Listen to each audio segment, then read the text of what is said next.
aizsardzībā, un mēs nedrīkstam ļaut universitātei ieskrieties jau no paša sākuma un tā kā sajust viņu spēli.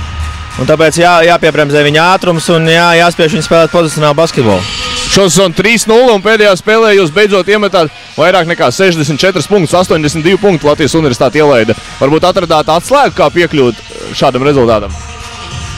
Nē, varbūt ne atslēga, vienkārši mēs nospēlējām savu spēli, daudz maz visu spēli vienā līmenī un labi kustinājām bumbu, labas situācijas izveidojām partneriem un tāpēc tās situācijas arī realizējām beidzot.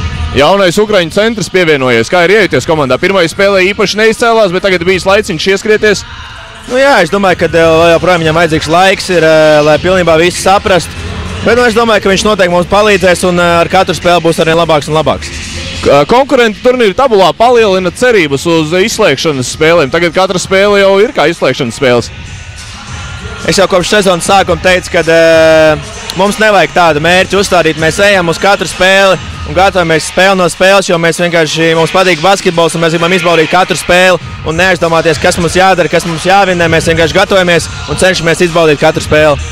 Labi, lai izbaudās šo uzvaru. Paldies! Tas bija Jelgava galvenais treneris Mārtiņš Gulbis un tūliņ sākam arī pašu spēli.